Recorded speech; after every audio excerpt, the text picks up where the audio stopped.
जोहार साथी। आदिवासी समाज के लिए आज की तारीख में सबसे बड़ा संकट यह है कि वो अपने ही घर में अल्पसंख्यक बनते जा रहे हैं।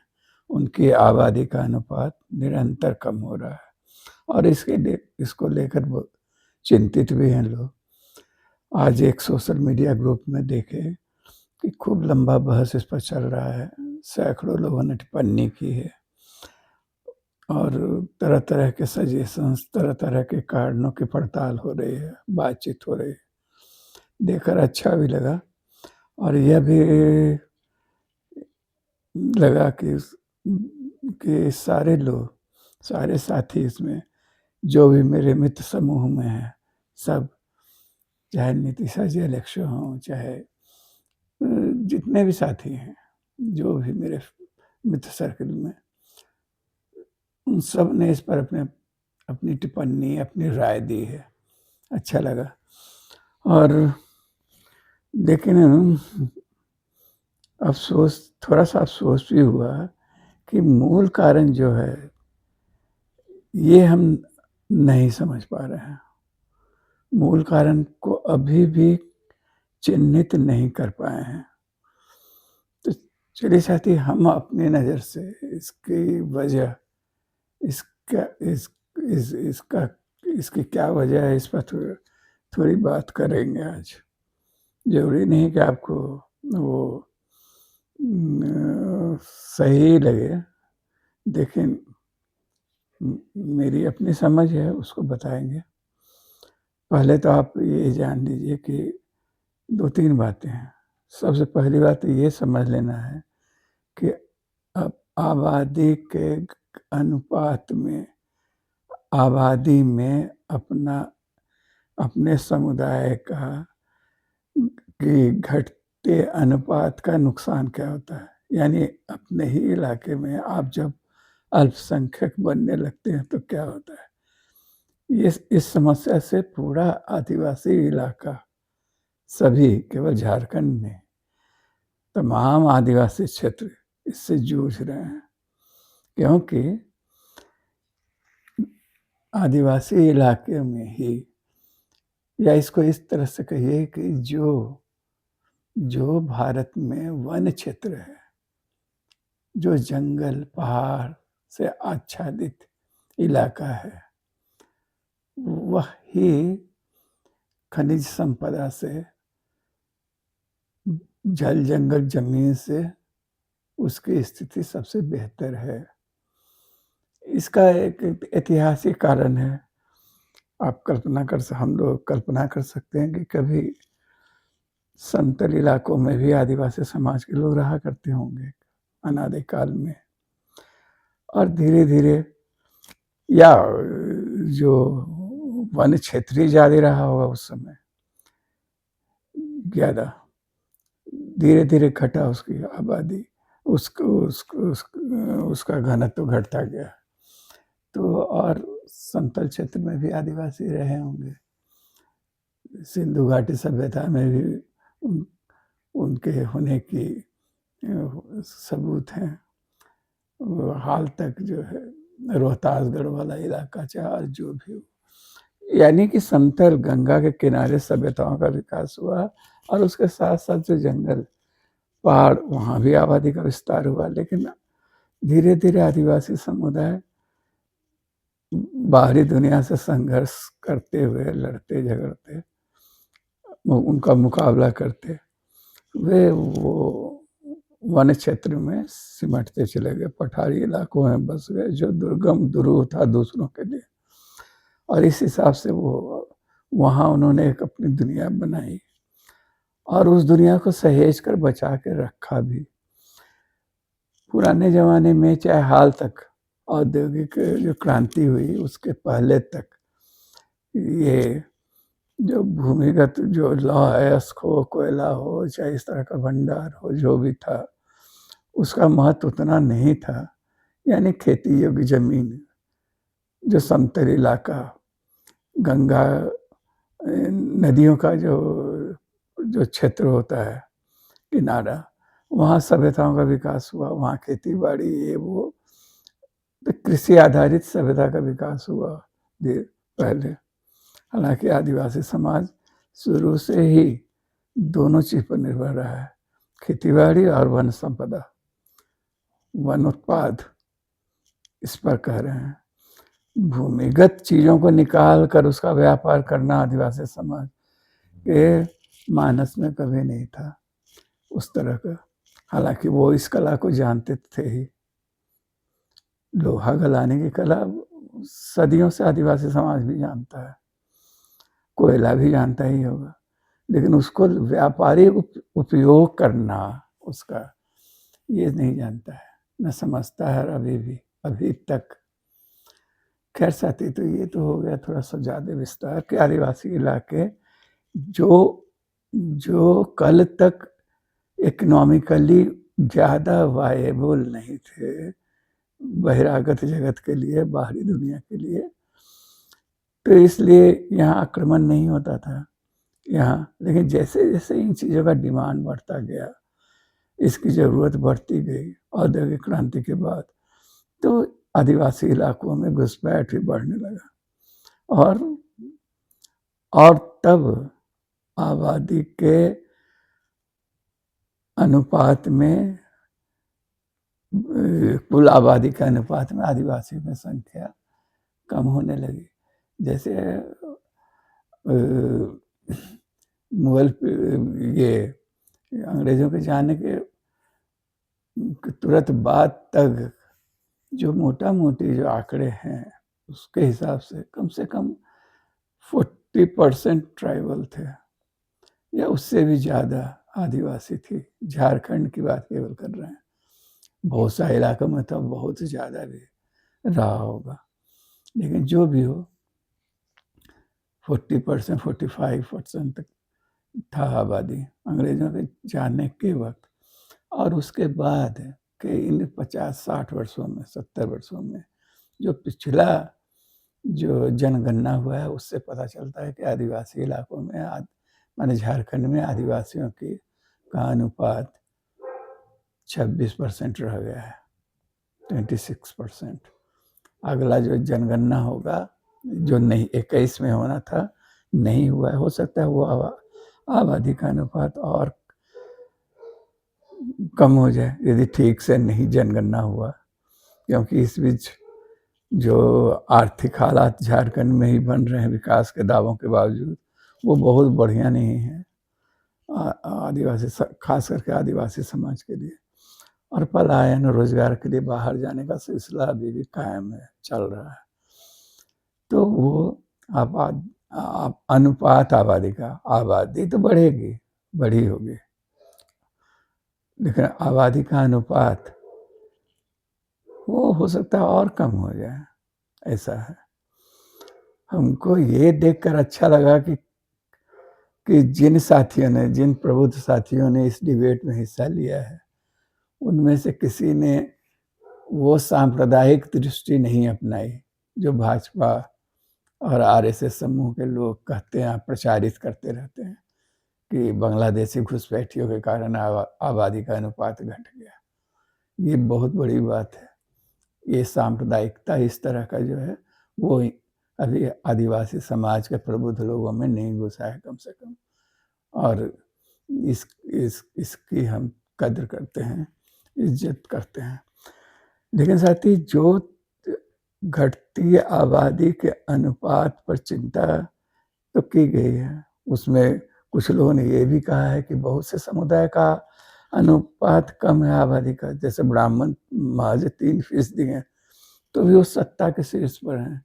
हमारी मित्र हैं एक जो उनका कहना था कि पारसी समुदाय के लोग, उनकी आबादी तो बहुत कम है, लेकिन वो सबसे ज़्यादा सुरक्षित और बेहतरीन स्थिति में है इकोनॉमिकली।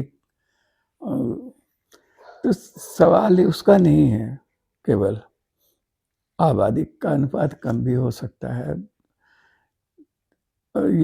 ये चिंता का विषय इसलिए है कि अभी हम जनतांत्रिक व्यवस्था में, संसदीय लोकतंत्र में जी रहे हैं, जिसमें और उस संसदीय लोकतंत्र का मूलाधार क्या है? बहुमत पर आधारित चुनाव प्रणाली।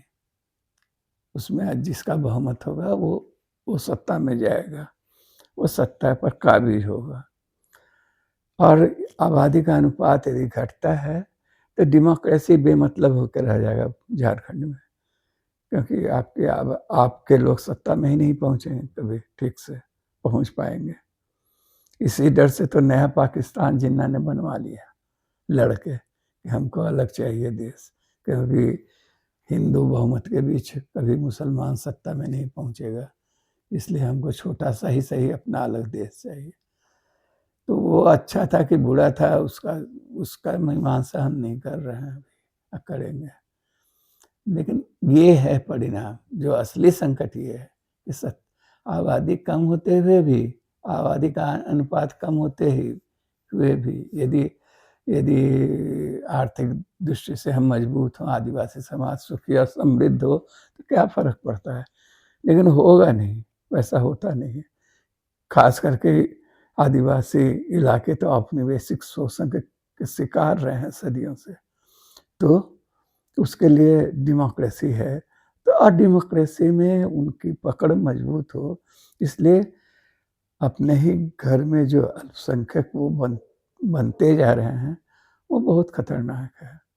और कुछ दिनों के बाद खत्म हो जाएगा फिर ये सत्ता में। जैसे अभी कम से कम वंचितों को जोड़ के भी, चाहे आदिवासी जो अनुपात है उसके बलबूते यहाँ राजनीतिक चेतना की बदौलत आदिवासी सत्ता में है।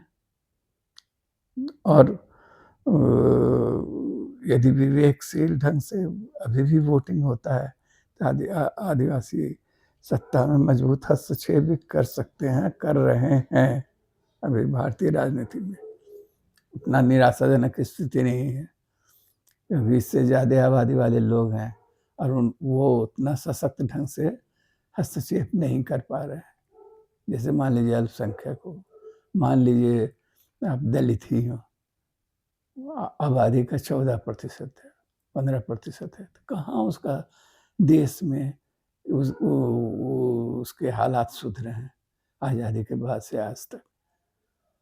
तो साथ ही ये और आदिवासी आबादी 8% है। यदि ईसाई समूह को भी जोड़ लिया जाए, ईसाई बने आदिवासी, वो तो 10% है। उसके बावजूद राजनीति में उसकी मजबूत हस्तक्षेप, ऐसा नहीं है कि कमजोर है वो।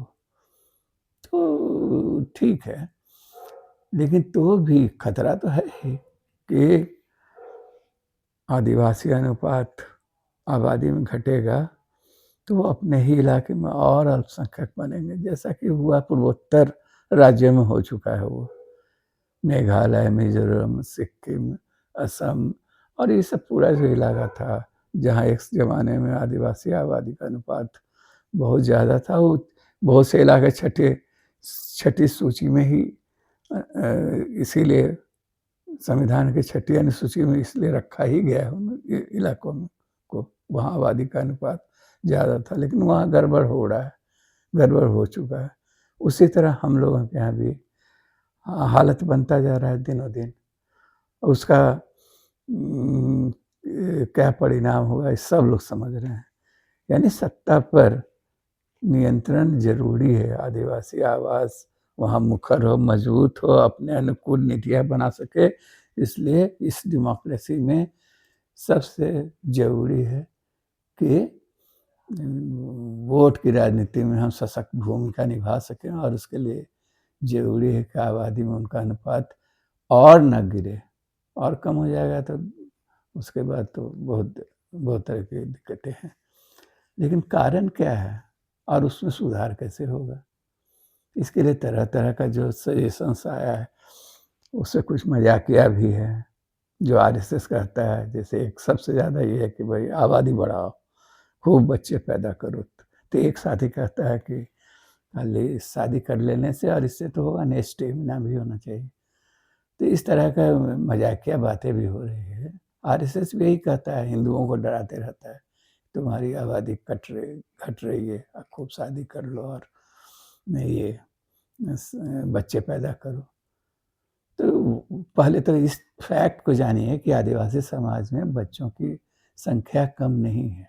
आस-पास के घर में घूम के आइए ना, हर घर में 2-3 से ज़्यादा बच्चे हैं। हम तो जहाँ तक देख रहे हैं, वहाँ बच्चे हैं हर घर में, 3-4 तो हैं, एवरेज 5, 6, 7 तक बच्चे पैदा एक-एक परिवार में हैं।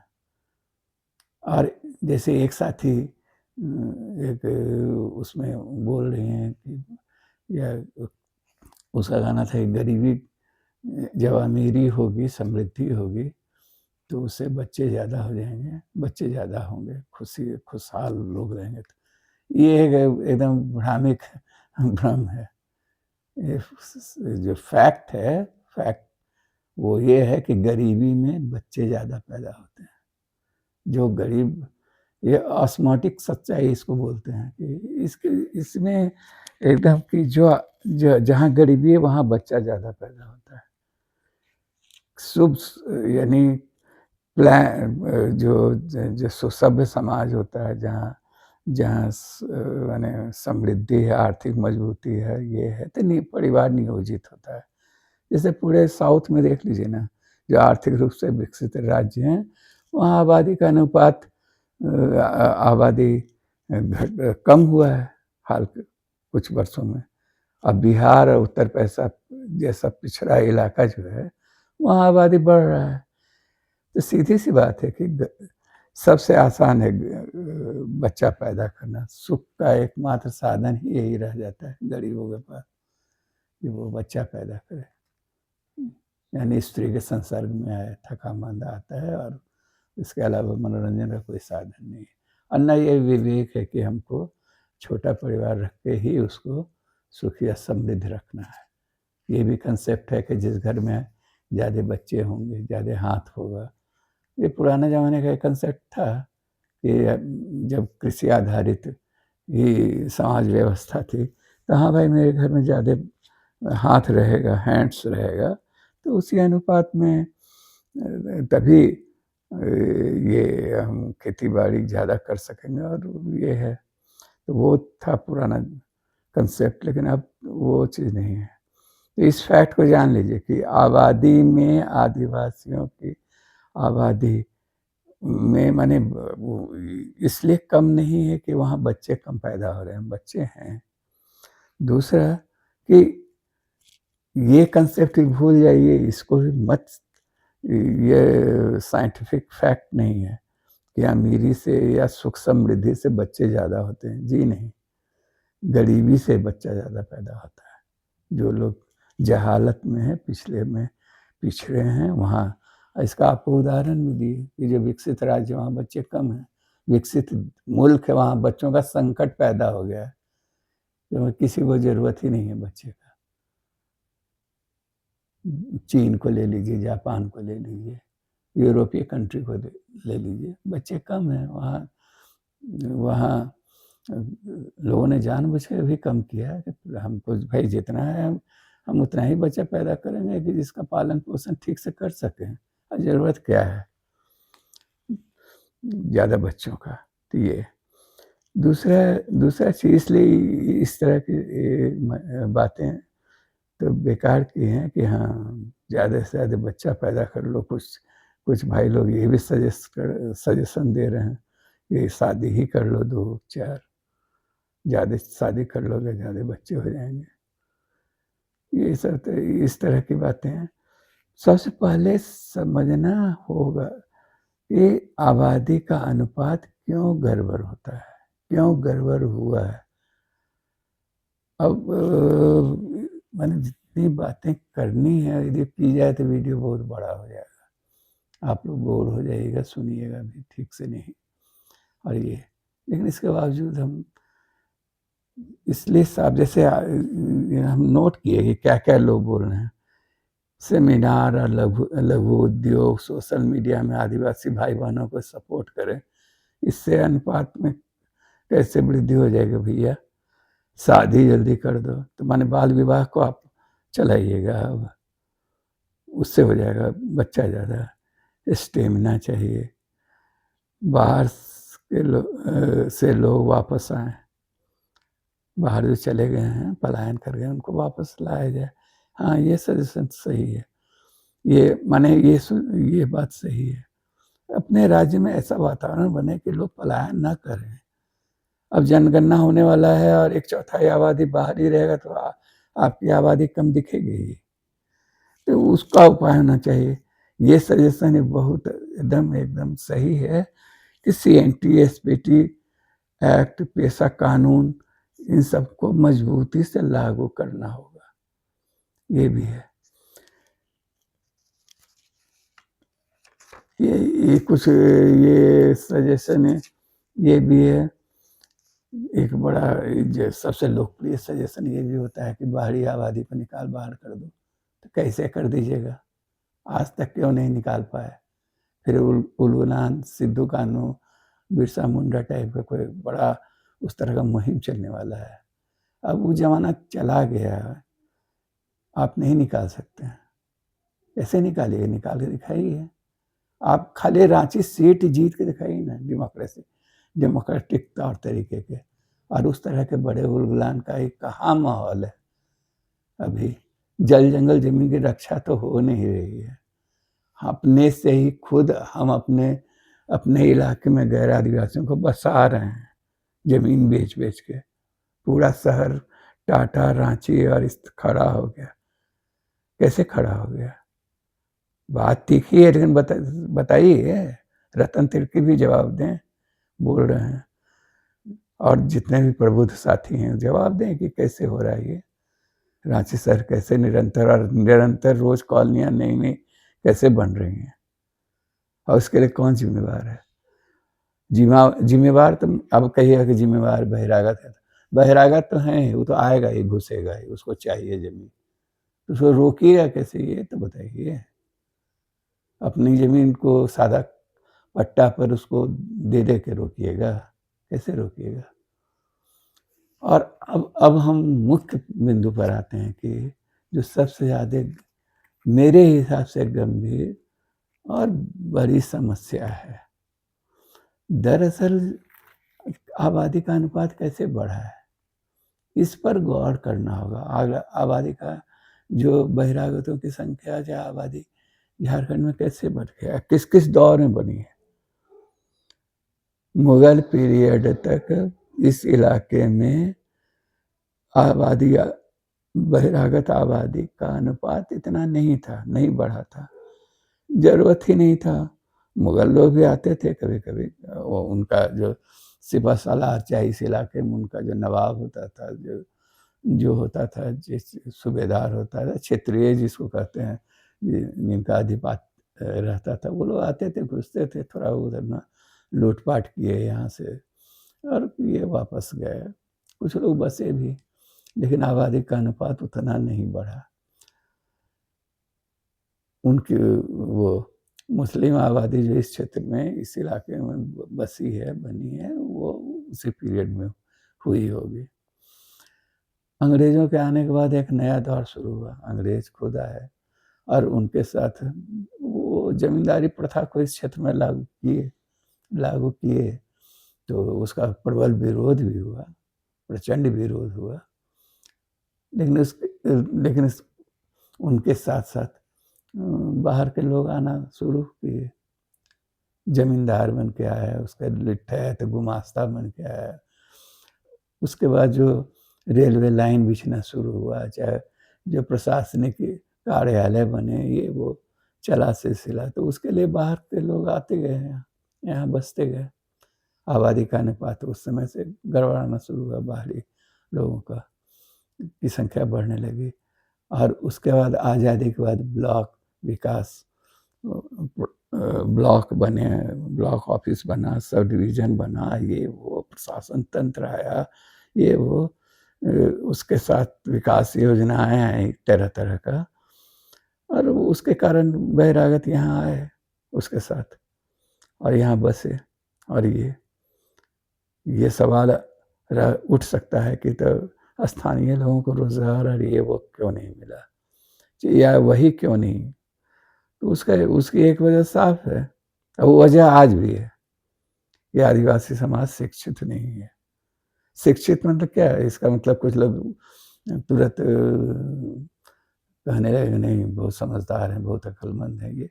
एक मामूली सिंपल ये जो शैक्षणिक आधार होना चाहिए, जो आधुनिक किस्म की शिक्षा अंग्रेज़ों ने जो शुरू की, चाहे तो उस तरह के शिक्षित लोगों की कमी थी, तो बाहर के लोग आते गए और उनको बसाया इन लोगों ने।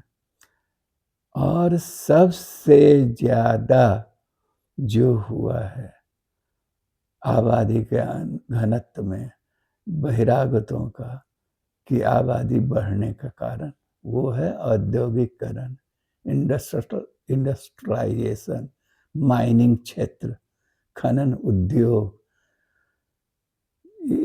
ये आप साधारण सी बात, आप लोग इस पर गौर नहीं कर पाए। पूरे रांची शहर में जब तक एचईसी नहीं था, तब तक रांची शहर ही नहीं था। रांची शहर का बनना ही शुरू होता है एचईसी से।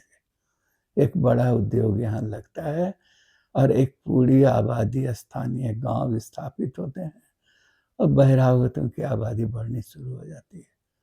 एचईसी हुआ, सीसीएल, बीसीसीएल हुआ, वो सारे शहर का नींव ही तो वही है। बोकारो स्टील प्लांट जो अभी कम से कम 14-15 लाख का शहर बन चुका है, वो कैसा इलाका था? और उसमें वो जो अब जो देखते देखते 12-14 लाख की आबादी वाला शहर जो बस गया, वो कैसे बस गया? और वहाँ के लोग कहाँ गए? एक तो बहुत थोड़ी संख्या में थे, और लेकिन वो भी धीरे धीरे जो स्थानीय आबादी वहाँ से हटती चली गई, शहर का विस्तार हुआ, इंडस्ट्रियलाइजेशन हुआ, उसके लिए जमीन का अधिग्रहण हुआ, टाटा शहर बन गया। टाटा शहर पूरा आदिवासी इलाका था, जितना टाटा शहर के था, उस सारे आदिवासी कहाँ गए? शहर के हाशिए में पहुंच गए। तो टाटा हो गया। धनबाद का क्या हाल है? वहाँ कुर्मी समुदाय का सबसे बड़ा, जहाँ आज बैंक मोड़ है, जहाँ सबसे ज़्यादा घनी आबादी है और सबसे चकमक इलाका है, वो किसका था? सदानों का था, कुर्मी लोगों का था। वो सब खत्म हो गया। तो हर जगह के बारे में आप हर शहर को देखिए। शहर का बुनियाद ही है झारखंड में आदिवासी इलाकों में इंडस्ट्रियलाइजेशन, औद्योगिकरण। दूसरा चीज जो है सड़कों का विस्तार जो हुआ। जहाँ सड़क जाता है वहाँ शहर, वहाँ आबादी का विस्तार होते चला जाता है। आप कोई सड़क देख लीजिए ना, टाटा से एक सड़क चला था, वहाँ से शुरू होता है चांडिल, चांडिल के बाद चौका, चौका के बाद जो भी इलाके हैं, बुंडू तक चले आए। बुंडू में एक आदिवासी आबादी थोड़ा बहुत है, लेकिन उसके पहले तक। और अब इधर क्या हो रहा है? इधर रांची से शहर बढ़ रहा है, नामकुम तक। अब ग्रेटर रांची जो पहले केवल एचईसी इलाके में बनने वाला था, अब वहाँ भी बनने वाला है, नामकुम तक फैलने वाला है। और जो शहर बसता है, चाहे सड़क के किनारे जो निरंतर विस्तार होता है, उसमें किसका होता है? उसमें बहिरागत आबादी का विस्तार होता है। ये मोटी सी बात है, समझने का है, और आप इस प्रक्रिया को रोक नहीं सकते हैं। तब अब एक पहले तो इस बात को समझ लीजिए कि किस तरह से हुआ है। चाहे हर जगह कोल खदानों के आसपास देखिए, कहीं भी देखिए, जहाँ भी है वहाँ पर एक पहले इंडस्ट्री बनती है, फिर वहाँ पर वहाँ के लोगों के लिए रिहायशी कॉलोनियाँ बनती है। उसका रिहायशी कॉलोनियों के बाद संपत्ति जिनके पास होता है वो अगल बगल जमीन लेते हैं और वहाँ घर बनाते हैं अपना, और वहाँ बसते हैं। और ये सब भी यदि 5वीं अनुसूची और सीएनटी एक्ट, एसपीटी एक्ट, इन सब के बावजूद होता है, हो रहा है। यदि उसका कम से कम रक्षा रहता, यानी सीएनटी एक्ट, एसपीटी एक्ट, पेशा कानून, 5वीं अनुसूची को के प्रावधानों को खूब कड़ाई से लागू किया जाता, तो आबादी का अनुपात इस तरह नहीं बदलता, बहिरागत आबादी नहीं बढ़ती। तो पहले अब एक छोटा सा उदाहरण आपको देते हैं, दुमका संथाल परगना का, कैसे चीज़ें बदलती हैं। संथाल परगना है ना, वो पूरा संथालों का आबादी से भरा हुआ इलाका था। वहाँ संथाल परगना तो था ही नहीं पहले ना, पहले तो राजमहल की पहाड़ियाँ थीं, वहाँ पहाड़िया समूह के लोग रहते थे। अंग्रेज़ों ने आने के बाद संथालों को पहाड़ की तलहटी में बसाया, क्योंकि वो चाहते थे कि पहाड़िया लोगों के और समतल क्षेत्र के लोगों के बीच एक आबादी बसे, आदिवासियों की बफर की तरह, ताकि पहाड़िया लोग निरंतर विरोध कर रहे थे और उसका मुकाबला नहीं कर पा रहे थे अंग्रेज, ना उनको समझा पा रहे थे ना कुछ। तो जो वहाँ 80 गांव उनके देखते देखते बस गया था, और संथाल परगना का बुनियाद वही था। तो संथाल परगना जो कमिश्नरी थी, बाद में क्या हुआ, उसमें से 2 इलाके जो हैं कट के बाहर हो गए जिले। 5वीं, वो पूरा क्षेत्र 5वीं अनुसूची में था, लेकिन वो घट के क्या हुआ कि देवघर और गोड्डा 2 जिले वहाँ से बाहर कर दिए गए। और जैसे बाहर हुआ, वहाँ आबादी, बहिरागत आबादी का अनुपात तेजी से बढ़ा। वहाँ जमीनें बिकी, लोग देवघर में जो निशिकांत दुबे आज बने हुए हैं, अकेला जो ब्राह्मण श्रेष्ठता, आप लोग भी मानते हैं कि ब्राह्मण बहुत श्रेष्ठ होता है, वो श्रेष्ठता दिखा रहे हैं अपना। अकेला आदमी पूरे देश को तबाह किए हुए है, इतना जहर भरा हुआ है उस आदमी में, लेकिन वो जीतता क्यों है, किसके बदौलत? क्योंकि देवघर शहर में अब आदिवासी हैं कहाँ, 1-2 प्रखंड में थोड़ा बहुत आदिवासी है, नहीं तो बस बहिरागत आबादी। अब बहिरागत आबादी में कौन है ज़्यादातर? लुटेरे हैं। जो बाहरी आबादी जो आती है उसमें कौन होता है? ठेकेदार होता है, पत्थर काट के बेच देने वाला, बालू बेचने वाला, जंगल काट के बेचने वाला, इसी तरह के लोग होते हैं ना, माफिया समूह के लोग होते हैं, जो बाहर से घुसपैठ करके आपके इस इलाके में आते हैं, और उसके संसर्ग में फिर हमारे स्थानीय आबादी और युवा भी उनके साथ जुड़ जाता है।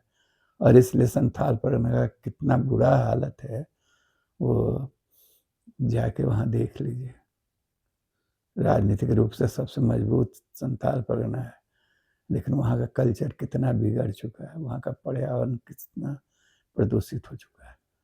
तो साथी, ये तो बहुत लंबी बात होती चली जाएगी, लेकिन इस सबसे बड़ा चीज़ है, अब ये सवाल उठता है कि यदि आधुनिक विकास का मॉडल जो है, तो वो जो है उसकी वजह से बहिरागत आबादी बढ़ रही है।